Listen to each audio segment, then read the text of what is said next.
Hi, today we're talking with Dr. Drobot. Our topic today is anxiety. Now, Dr. Drobot, a lot of people suffer from anxiety, and it can be quite crippling for most people on a day-to-day basis. What's some of your suggestions to help people deal with this problem on a daily basis? Well, I think one of the problems with anxiety is it's an unknown problem.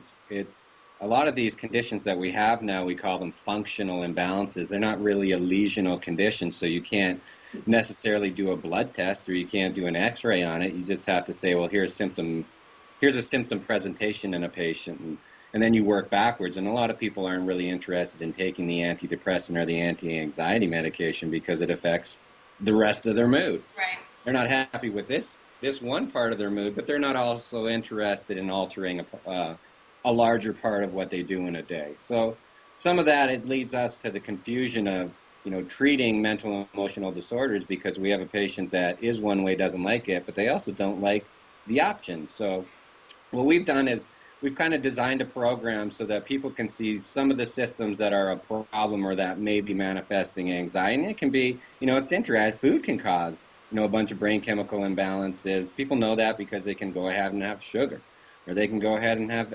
alcohol. And those are two really good, examples of how, hey, there can be something that you're eating or there can be something you're exposing to that just happens to have the side effect of creating some things that your body is a closed system. Once you put something in there, you're going to have some reaction, and sometimes that affects brain chemistry. And there's a whole bunch of work on that now. We don't really like to get into it too much in medicine because it's a whole nutrition evaluation and people don't want to hear about food. So what we've done in this program in the video is really underlined what the systems are in the body that are probably struggling, because anxiety is a manifestation of adrenaline response, or it's an imbalance in some of the more sedative brain chemicals that you have. So we really want to outline to people so that they're comfortable, because a lot of the anxiety gets caused by the unknown.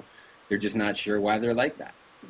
And when you actually go in and get educated on the systems and you get to understand, like, this could be a hormone problem more than it is a brain chemical problem, that really starts to add applicability for people, so they start to manage the situation instead of just constantly chasing the situation. Perfect. Thanks, Dr. Drobot. No problem.